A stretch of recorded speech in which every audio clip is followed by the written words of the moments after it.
그러면 저기 소장님 짧게 네. 호텔 경제학 이 네. 부분도 좀 반론해 주시죠. 지금 보니까 호텔 경제학이 공산당 그 관련한 출판물 편집장 그 사람이 주장한 거다. 예, 그러면서 예. 이건 공산주의 주장 아니냐라고 이준석이 말했는데 이 호텔 경제학이라고 말하는 이준석이 이 멘트에 있는 호텔 경제학도 이준석이 말이 한 말이지 이건 있지도 않는 용어예요. 그러니까 우리가 이걸 말하는 것도 아까 얘기한 것처럼 프레임이에요. 이제 그럼 이 거북섬을 이재명이 한 것도 아닌데 거북섬 이렇게 하니까 벌써 우리가 그 프레임 안에서 설명을 해야 되는 것처럼 그렇죠. 예. 그런 말도 이준석이가 만든 말이에요. 그런 게 없어요. 근데 그 그림 있잖아요. 그 그림. 그 그림은 다시 한번 정리하면은 이재명 대표는 지금 누가 돈을 쓰냐? 경제 3주체 중에 가계는 지금 역대급 가계부채 최대치에 와 있고 가처분 소득이 없고 내수는 지금 다 말라가 있는데 글쎄 말이에요. 가계 보고 돈 쓰라 그러면 돈이 있냐 없지. 그럼 경제 말라가죠. 기업은 나머지 경제 유치원 기업은요. 좀비 기업이 늘어나고 있고 수출이 감소가 되고 있고 지금 뭐 미국발 관세 전쟁 등등등 해서 너무 어려운 상황이고 작년에 환율 고환율 때문에 얼마나 힘들었습니까? 기업도 돈이 없어요. 저축하고 있고 미래를 대비 그나마 있는 기업들은 그럼 돈을 누가 써요? 가게도 안 쓰고 기업도 안 쓰고 정부가 이때 써서 경제를 돌리는 마중물을 해야 된다라는 게 맥락이고 그러면 경제가 어떻게 사느냐라는 얘기를 할 때 가장 알아두는 쉬운 얘기로 이 그림을 가져온 거예요. 근데 이 그림은 굉장히 얘기가 복잡한 그림입니다. 이 그림은 쉽게 얘기하면 유럽에서도 나온 그림이고 미국에서도 나온 그림이고 유사한 그림이 많아요. 근데 이 그림은 경제학을 얘기하는 게 아니고 이 폐쇄 경제 어느 한 부분에서 돈이 들어와서 회전하는 그림을 설명하는 그림이에요. 심지어는 맥락을 이거 다 원하는데 조금씩 이용합니다. 다들. 그래서 정부의 재정 투입이 너무 많으면 안 돼라고 하는 거꾸로 재정 투입 반대론자도 이 그림을 써요. 진짜 진실은 그래요. 예. 또는 아니야. 이게 경제 마중물 효과를 나타내는 쉽게 말하면 뭐 옛날에 있었던 뉴딜 같은 것들을 또 옹호하는 자들 또 이걸 쓰기도 하고요. 사용하는 사용자 입장에 따라서 좀 달라질 수 있는 왜냐면 예시가 너무 간단하니까. 밈이군요. 예. 그리고 심지어는 한국은행 그림에도 이게 있어요. 네. 한국은행도 이 그림이 있어요. 예. 뭐 책자에 있다고 있어요. 그러더라고요. 한국은행 예. 그림에도. 예. 한국은행은 쉽게 말하면 돈이 도는 순환 과정을 설명하는 과정을 또 이 그림을 채용하기도 합니다. 그러니까 이 그림은 전혀 문제가 없어요. 각자 알아듣기 쉽게 이해하면 되는 거예요. 근데 이준석은 이걸 이렇게 공격하죠. 야, 호텔을 처음에 예약한 사람이 10만 원에 예약을 했어. 그리고 그 돈을 호텔업자는 가구에게 주고 가구는 누구에게 주고 해서 쭉 이게 순환이 한 바퀴 돌았어. 그리고 마지막에 그 예약한 사람이 예약을 취소했어. 그래도 경제는 산다라고 주장하는 게 이재명 아니냐라고 하면서 이게 10만 원을 투입했는데 모든 사람이 어떻게 다 10씩을 쓰느냐. 쉽게 말하면 받은 돈 수입을 전부 다를 쓰는 한계승수 100%를 얘기하는 거예요. 일자리가 어떻게 나오느냐. 이게 무한동력이냐 그러면 이게 라고 이준석이가 얘기하는데 누가 무한동력이라고 말한 사람이 누가 있습니까? 그리고 한계승수가 1이 된다는 걸 주장하는 사람은 지구상에 아무도 없어요.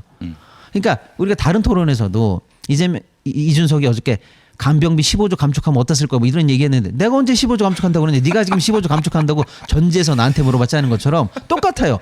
이 그림은 맥락이 재정의 확대 재정을 통한 경기 순환을 얘기한 건데 거기서 10만 원을 알아듣게 얘기했다고 그래서 10만 원을 투입하면 늘 한계승수가 1이 나온다 라는 식의 얘기로 이준석이가 치환해서 얘기한 거죠. 한계승수는 1이 안 나와요. 경기도 때 지역화폐를 했을 때도 한계승수가 0.4 나옵니다. 4. 높은 매수가. 그러니까 내가 10만 원 경기 경력배 받으면 지역화폐를 받으면 어떤 분들은 식당에서 쓰고 누구는 학원비로 쓰고 누구는 슈퍼에서 사고 하잖아요. 이렇게 도는 승수를 종합해 보면 0.4가 나와요. 그것도 어마어마한 겁니다. 그게 작은 게 아니에요. 당연하죠. 어떤 사람은 모아놓고 빚 갚죠. 어떤 사람은 학원비를 쓰고 어떤 사람은 뭐 치킨 먹을 수도 있고. 당연히 다르죠. 그리고 그렇게 해서 수입이 잡힌 자영업자들이 그걸 다 똑같이 그러면 자기는 그 수입을 고지고대로 또 다른 데 가서 소비하는 게 아니잖아요. 네. 빚도 갚죠. 임대료도 내죠. 전기값도 내죠. 부가세도 내고 세금도 내죠. 그러니까 내가 10의 수입을 벌여도 처분 이익이 당연히 줄잖아요. 네. 이건 상식인데 아무도 주장하지 않은 내용을 이준석이가 주장한다. 어떻게 한계승수가 1이 나오느냐. 무한동력이냐라는 말꼬리 잡기 공격을 한 거고. 둘째는 마지막에 호텔을 예약한 사람이 결국 예약을 취소하고 나갔다 이거예요. 그러니까 이런 노쇼가 나왔는데 결국에는 어떻게 돈이 도느냐 이런 얘기를 하는 거예요. 근데 우리는 지금 무슨 얘기하느냐? 재정 얘기했잖아요. 정부에서의 재정 역할을 쉽게 설명하기 위해서 이 예시 그림을 든 건데 네. 정부와 이 호텔의 역할이 똑같습니까? 안 똑같죠. 아니죠. 예. 정부는 노쇼가 없어요. 그런데 호텔은 노쇼가 있는데 너는 왜 지역화폐를 얘기하면서 이 얘기를 하느냐? 그러니까요. 정부는 노쇼가 없다니까요. 근데 왜 노쇼를 얘기하면서 경제가 살 수 있다라는 얘기를 하느냐라고 또 말도 안 되는 전제를 달고 얘기하는 거죠. 그 국민들이 어리석고 어리석네. 우리가 말만 몇 가지 잘 배열해서 네. 얘기하면은 다 속아 넘어간다. 그 사고에 젖어 있는 거야 이준석은. 그렇죠. 국민이 똑똑해야 합니다. 그래서 예. 그러니까 이제 이 맥락상 전혀 불편이 없는 얘기고 맞는 얘기고 또 그 예시를 든 것도 알아듣기 쉽게 하기 위한 단적인 그림을 된 거기 때문에 전혀 문제가 없는데 그 그림이 근데 어떤 예시든 예시라는 걸 쉽게 만들기 위해서 드는 게 예시이기 때문에 네. 모든 그 이론을 다 종합한 종합적인 예시가 나오면 그 예시입니까? 학술지가 나와야지. 그 그림이 얼마나 복잡해져요. 예. 그건 아니잖아요. 캐리커처랑 또 사진 캐리커처 같은 다르잖아요. 거죠. 예. 예를 들어서 저를 웃기게 표현해놓고 저희 네네. 특징을 잘 얘기한 크리켓을 그려놓고 네. 이게 나다 그럼 사람들이 다 웃고 마는 건데 네네. 내가 거기다 대고 내 눈 사이즈는 코 사이즈가 다르는데 이게 그럼 사진을 찍지 왜 캐리커처를 합니까? 네. 말이 안 되는 얘기잖아요. 네. 그러니까 그 예시를 놓고 확대 재생산하면서 하지도 않은 얘기들을 침소봉대해 가고 있는 건데 이걸 또 설명하려니까 이렇게 복잡한 거예요. 예. 전형적인 이준석식의 있지 않은 사실을 있는 것처럼 주장하고 왜곡해서 선정선동하는 이런 방법입니다. 아, 그러면 호텔을 해체하겠습니다. 모두 해체시키겠습니다. 이준석도 해산시키겠습니다. 그래서 제가 부정을 맡겠습니다. 속으면 안 돼요. 정말 네네. 이준석은 속으면 안 되고 이런 식으로 공론회장을 와해시키고 왜곡하는 이런 사람은 정치 무대에 쓰면 안 되고요. 아니 지금 이자들은 국민의힘까지 포함해서 이재명은 그 처음부터 끝까지 완전히 논리적으로 완벽해야 하고 도덕적으로도 한 올의 그 어떤 흠결이 없어야 하고 모든 것이 정확하고 완벽해야 한다. 지금 이 주장을 펼치고 있는 거 아니에요? 신정 정치를 하지요. 아니 그럼 100번 양보해가지고 상대의 말도 안 되는 지금 상대를 공격하는 것도 말도 안 된다고 제가 말씀드렸지 않습니까? 네. 이상한 말꼬리 잡기 공격에 불과한 거고. 예. 근데 본인이 주장했던 얘기들이 있어요. 본인 네. 얘기. 아, 그건 그럼 다 맞느냐? 이준석이 한 얘기. 예, 다 틀려요. 아, 본인 논 것도 다 틀리고. 다 틀리고 너무 무식해요. 손발이 오그라들 정도입니다. 대표적으로 어떤 예를 게 들면 이런 거 있습니까? 있잖아요. 네. 최저임금을 차등화한다. 네. 이주 노동자에게는 그러니까 이런 거예요. 이준석이 얼마나 무식한 얘기를 하냐면 부울경이나 이런 중화공업들이 요즘 많이 어려우니까 근데 어려운 이유도 모르는 것 같아요. 내가 볼 때. 그 얘기하면 또 길어지니까. 아무튼 어려운데 얘는 그 어려움의 이유를 임금 때문이라고 생각하나 봐요. 그러면서 외국에 나가 있는 우리 업체들을 부울경으로 다시 컴백시키겠다. 네. 이걸 리쇼어링이라고 하는데 리쇼어링. 리쇼어링 시키겠다. 그 어떻게 나간 사람은 어떻게 데리고 올 거야?라고 했더니 왜 나갔냐? 너무 무식한 얘기죠. 이게 이준석들 이렇게 간단한 세상사 돈을 안 벌어봐서 그래요. 세상사 일치가 얼마나 복잡한데 간단하다고 생각하는 것 같아. 저임금 때문에 나간 거 아니냐?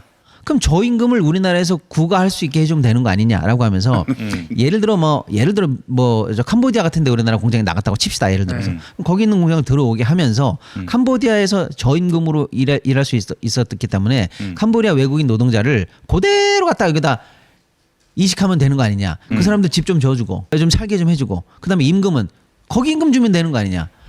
라고 얘기하면서 현지 임금처럼 싸게 해줄 수 있게 하면 우리 기업이 돌아온다라는 무식한 논리를 폈는데 정말 그리고 아이에로 위반이라면서. 말도 안 되는 얘기죠. 일단은 네. 우리나라 법 위반이에요. 우리나라도 아이로까지 갈 갈 거 필요도 없어. 국내법 위반이에요. 예. 우리는 내외국인 차별 임금이 안 됩니다. 우리는. 둘째, 방금 우리 이상민 크리에이터가 말씀 주신 것처럼 국제협약 위반이 아예로 국제노동협약 위반입니다. 예. 그런데 국내법 위반인데도 국내법 위반인데 이거 말이나 되느냐. 일단 이렇게 얘기하니까 당연히 내가 법을 바꾼다는 걸 전제하고 하는 얘기지. 어느 천년에 한다는 얘기야 그러니까. 그러니까 이게 또 그러니까 상상 속에서 하는 얘기예요. 네. 법도 모르냐 그랬더니 법 바꿔서 할 건데 지 멋대로? 말도 안 되는 얘기지. 이 법을 바꾸는 걸 누가 동의합니까? 국민이 동의하겠어요? 절대 다수 어떤 아니, 자기가 대통령이 국회의원들이 된다 한들 동의하겠냐고요. 두석이에요. 그러니까. 당연히 법 바꿀 건데요. 말도 안 되는 네. 도망가기죠. 그다음에 국제협약 위반 어떻게 할 거야? 이거는 진짜 무식한 얘기입니다. 이런 중요한 국제 인권과 관련된 협약을 대놓고 무시하는 나라가 생기고 우리가 ILO 관련해서 협약 위반국으로 지정되거나 탈퇴되잖아요. 그러면 우리나라에 있는 투자기금 다 빠져나갑니다. 주요한 선진국의 기금들이나 금융자금이나 이 투자자분들이 맺은 협약들이 이미 있어요. 네. 거기는 뭐라고 돼 있냐? 예를 들면 테러 국가에는 투자를 못한다. 환경 파괴국에는 투자를 못한다. 국제 범죄 자금 같은 거 있죠. 네. 탈세, 블랙 자금 네. 이런 거가 통제 안 되는 나라에는 투자 못한다. 이런 그 다양한 규정들이 있습니다. 예. 여기에 이 국제 ILO 위반이거나 이렇게 말도 안 되게 인권 탄압하는 나라는 투자 안 된다는 조항이 있어요. 그럼 뭐야? 최저임금 조금 준다는 이유로 되지도 않겠지만 우리나라에 들어있는 수많은 다국적 연기금, 우리나라 주식시장이든 금융시장이든 각 기업에 들어와 있는 수많은 투자 자금들이 한 번에 나가면 너 책임질 거야? 이렇게 무식한 얘기를 하고 있다니까요. 네. 나라 거덜낼 얘기예요. 자, 둘째. 이제 아무튼 이거 말도 안 되는 얘기고. 그다음에 시간이 많이 아니 주도권 시간이네. 시간 다 됐습니다. 이거 언제 씁니까 이거? 제 주도권 시간이라고 하겠습니다. 그래서 이제 권영국 후보가 물어봤잖아요. 야, 너 이렇게 말도 안 되는 얘기를 하느냐? 네. 그랬더니 뭐라고 그래요? 캐나다에서 뭐였죠? T. TW temporary 네네네. 뭐 foreign 있었는데. TF 네. worker 프로그램 네. TFWP 프로그램이 있었다. 있다. 왜 이 세상에 없냐 그러냐라는 진짜 무식한 얘기를 하는 거예요. 이거 캐나다가 만들고 바로 없애버렸어요. 비판이 너무 심해가지고. 나머지 사례는 없어요. 그나마 캐나다도 실패한 사례야. 왜 실패했냐? 이건 국제적으로도 문제지만 내국인들이 더 싫어해. 왜? 싼 인물 합법적으로 만들면 내국인은 비싸잖아요. 그럼 같은 자리에서 경쟁하는 내국인이 피해를 봐. 그렇잖아요. 상식적으로. 상식적으로. 그러니까 캐나다는 내국인의 반발이 더 심했어요. 그러니까 안 된 거야. 그러니까 1년 만에 좀 없어지지 예, 않았습니까? 그러니까 예. 이런 프로그램도 있는데 영어로 얘기하면서 마치 서구 어디에서나 하는 것처럼. 근데 딱 하나의 사례가 있고 이건 그나마 시행하고 어마어마한 반발 때문에 폐지된 사례예요. 그러니까 바로 권영국 후보가 아니 그거 비판이 많아서 중단된 거 얘기하는 거 아니냐. 아니 그게 그 공격인지도 몰라 보니까. 네가 말한 거 그거 중단됐어라고 돌려 얘기한 건데 아니 TFWP 프로그램이 있다니까요 이렇게 얘기하잖아요. 그러니까 지가 얘기한 것도 얼마나 많은 비판 속에 폐지됐는지도 모르고 딱 하나 예를 들면서 지가 말한 이 외국인 노동자 차별 금지에 위반한 이 차등 임금제가 맞다고 또 주장하고 있잖아요. 아이고야. 이렇게 한마디 한마디 이준석이 얘기했던 거를 전문적으로 우리가 비판하잖아요. 맞는 게 하나도 없어요. 근데 저는 다른 얘기를 하고 싶어요. 맞지도 않지만 네. 맞지도 않지만 그리고 맞는 것처럼 보여 또. 맞지도 않지만 그리고 너무 무식하지만 네. 그리고 그렇잖아요. 우리가 그럼 기업이 그러면 임금 100번 양보해서 임금만 여기서 싸게 해주면 돌아오냐고요. 임금 때문에 가지 않은 기업도 많아요. 현지 시장의 빠른 진출, 그렇죠. 시장 장악, 예. 거기에 대한 교두보 등등등 이런 것 네. 때문에 간 거예요. 그럼 만약에 그 회사가 도로 들어왔어. 그럼 여기서 싼 임금으로 만들었다 쳐. 재수출할 때는요. 물류비니 수송비니 세금은 더 들어가는데 그렇죠. 말이 안 되는 거죠. 이게 너무 무식해서 얘기할 필요도 없지만 제가 더 이준석이라는 사람을 알기 위해서는 네. 이 무식함의 근저에 뭐가 있냐 이거예요. 이 무식함, 이 선전선동 왜곡의 근저에서 이준석을 발동시키는 나는 그 메커니즘이 너무 싫다는 거예요. 뭐냐? 걔는 약자를 치는 거예요. 약자를 치는 거. 네. 아 맞아요. 우리 기업이 돌아오게 하기 위해서 우리는 어떻게 세제 혜택을 주면 될까요? 라든지 재수출하는데 어떻게 국가 보조를 해야 될까요? 등등등 근본적으로 얘기하는 상단에서의 얘기를 하지를 못하고요. 가장 약한 고리가 뭐야? 외국인 노동자들 걔네들 힘없는데 임금 후려치면 되는 거 아니야? 라고 해서 거기를 쳐요. 전장에 시위하시는 분들을 보고도 예를 들어서 그 시위 때문에 불편한 거 국민들이 모르는 사람 누가 있어요? 아침에 출근하다가 예를 들어서 전철 연착되는 거 깜짝 보고 놀라죠. 불편하지 않은 분이 누가 있냐고. 우리 그걸 다 압니다. 예. 그런데 그분들이 휠체어 없이는 또는 휠체어를 타도 단 한 정거장의 지하철도 가지 못하는 아픔을 얘기하고 있기 때문에 불편하지만 우리가 그분들의 요구사항이 뭘까를 듣고 말하고 개선해보자라는 게 그게 정치가 해야 되는 일인데 그분들이 떼쓰는 게 아니라 장애인 이동권은 헌법이 보장하는 그렇습니다. 권리예요. 그걸 제대로 그 예. 뒷받침을 못하니까 그렇습니다. 국가가 공공이 그래서 그분들이 행동에 나선 거 아니겠습니까? 그런데 얘는 또는 약자 힘없는 자 안타까운 분들의 외침에 대해서 그걸 드러내면서 최상단의 정치가 그걸 포섭하는 쪽에는 전혀 자기 이 두뇌 회로가 작동하지 않고 불편을 끼쳐 니들이 뭔데 이런 식으로 약자를 그냥 밟고 쳐버려요. 외국인 노동자 임금도 마찬가지예요. 야 싸게 그냥 여기다 갖다 놓으면 걔네들이 일할 줄 알아. 근데 걔네들이 똑같은 임금을 받고 자기네 나라 저기를 왜 옵니까? 말도 안 되는 얘기잖아요. 다른 기업으로 가던가. 돈만 요만큼 좀 온다는 생각, 이 무식한 생각. 약자는 쳐도 올 거고 말을 들을 거고라는 이 멍청한 생각. 그 철학. 그다음에 최저임금도 지역별로 차등화하면 된다. 경제를 바꾸고 지방에 쉽게 말하면 법인세를 내는 기업들을 많이 유치하고 지방 지역의 산단이라든가 이걸 유치하기 위해서 해야 될 일이 얼마나 많은데 그거를 하기 위해서 얘가 만든 첫 번째 공약은 뭐냐? 최저임금 지역별 차등화예요. 지자체가 자율권을 좀 30% 이내에서 뭐 알아서 깎을 수 있도록 하겠다. 경제를 살려도 거기를 치잖아요. 그러니까 얘 근저에 있는 철학적 기조는 약자를 무시하면 되고 거기를 건드리면 된다는.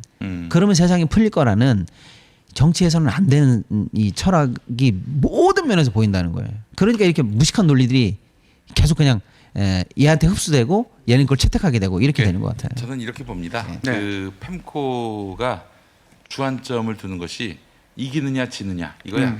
근데 실제로 논리로 또 학식으로는 도저히 이길 수가 없으니까 이기는 것처럼 보이는 그 어떤 이미지 기술 이거는 굉장히 이준석에게 발달돼 있는 거예요. 그 뭐라 그러죠? 그 정치 뭐 이 단어가 있던 것 같은데. 이미지적으로. 예, 그렇죠. 예. 그래서 사람들은 이재명 한테 그렇게 공격하듯이 이준석이 뭔가를 하면은 이긴 것처럼 보여. 그리고 절대 사과 안 하잖아. 이준석이 사과 안 하죠. 그러니까요. 사과 안 하는 이유도 바로 그건 거야. 사과하는 순간 지는 거라고 생각하기 때문이야. 모든 것을 게임으로 여기는 거예요, 정치를. 그러니까 사과 절대 안 하고 저도 이긴 것처럼 만들고 그게 이준석 정치의 민낯이에요, 실체고. 그렇지 않습니까? 그렇습니다. 예, 그리고 자꾸 공산당을 끌어들이고 중국을 끌어들여요.